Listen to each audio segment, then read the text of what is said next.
অল্প সময়ে যে কোনো মেয়েকে পটানোর 5টি কৌশল শিখে নিন।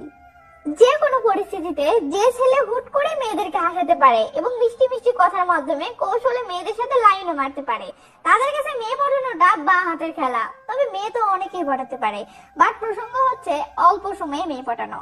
তো আপনি যদি অল্প সময়ে মেয়ে পটাতে চান, তাহলে আমি আপনাকে 2টি ওষুধ প্রেসক্রিপশন করে দিচ্ছি।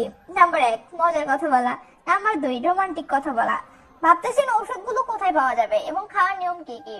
তো ওষুধগুলো আমার এই ফার্মেসিতেই পাবেন, এই ভিডিওতেই পাবেন। আর হ্যাঁ, সাথে সেবনের নিয়মাবলীও বলে দেওয়া হবে। তাহলে চলুন অল্প সময়ে মেয়েদেরকে হাসানোর এবং পটানোর জন্য সেরা 5টি ওষুধ, সেরা 5টি কথা দেখে নেওয়া যাক। নাম্বার 1, আপনি যে মেয়েকে পটাতে চান তার সাথে যখন আপনার প্রথম পরিচয় হবে এবং আপনি তাকে দেখে অথবা তার ফটো দেখে মজা করে তাকে এটা বলতে পারেন। তোমাকে দেখার পর মনে হচ্ছে, ইস, তোমার মতো এমন কিউট একটা ইংলিশ ম্যাডাম যদি আমার স্কুলে থাকতো তাহলে আমাকে আর স্কুল পালাতে হতো না। তো এমন মজার কথা শুনে যে কোনো মেয়ে অনেক হাসবে, এটা ঠিক আছে। বাট আপনি এটা লক্ষ্য করুন, আপনি কিন্তু মেয়েটিকে হাসানোর ছলে কৌশলে তার রূপের অনেক বড় প্রশংসা করে দিলেন, যেটা মেয়েটির রাতের ঘুমও কেড়ে নিতে পারে।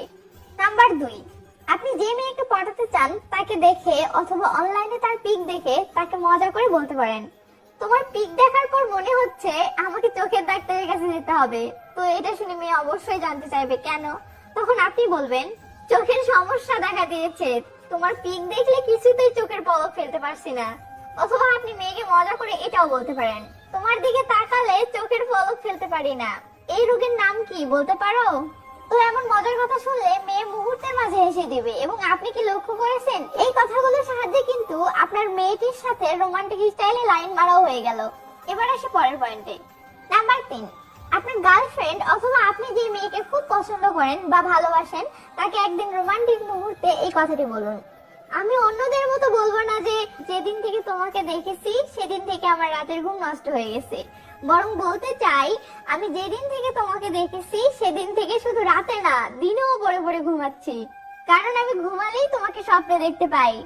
আমি জানি অনেকেই হয়তো এই কথাটির মাঝে তেমন মজা খুঁজে পায়নি, বাট মাম্মা, তুমি মজা না খুঁজে রোমান্স খুঁজে দেখো, তাহলেই দেখবে কথাটার মাঝে কতটা রোমান্স লুকিয়ে আছে। নাম্বার 4, আপনি যে মেয়ের সাথে সবে একটু পরিচিত হয়েছেন, সবে মোবাইলে কথা বলা বা চ্যাট করা শুরু করেছেন, এমন মেয়েকে পটানোর জন্য এই কথাটি বলতে পারেন, আমি তো ভাবছিলাম তুমি শুধু কিউটের ডিব্বা, বাট এখন তো মনে হচ্ছে তুমি রঙেরও ডিব্বা। তো এমন কথা শুনলে মেয়ে অবশ্যই জানতে চাইবে কেন। তখন আপনি বলবেন, তোমার সাথে কথা বলার পর থেকে, অথবা বলবেন, তোমাকে দেখার পর থেকে আমার হাব ভাব দেখে আমার বন্ধুরা বলতেছে আমার মনে নাকি রং লেগেছে, তাই বললাম। বিশ্বাস করুন বস, আপনি আইডিয়াও করতে পারতেছেন না এই কথাটি শোনার পর মেয়েটি কতটা মজা পাবে আর কতটা যে খুশি হবে। আর আপনি এটাও আইডিয়া করতে পারতেছেন না আপনি যদি এই ভিডিওতে লাইক দেন তো আমি কতটা খুশি হব। আর জনাব, আমার এক্সাম চলতেছে, তবুও আমি পড়া ফাঁকি দিয়ে আপনার জন্য ভিডিও বানালাম। তো ভিডিওটি ভালো লাগে অন্তত কমেন্ট করে জানাবেন, তাহলে আমার কষ্টটা সার্থক হবে। আর সেটাও না পারলে আমার এক্সামের সাজেশন দেন, পড়তে পড়তে শহীদ হয়ে গেলাম, আমারে বাঁচান। ভালো থাকবেন সবাই, বাই বাই।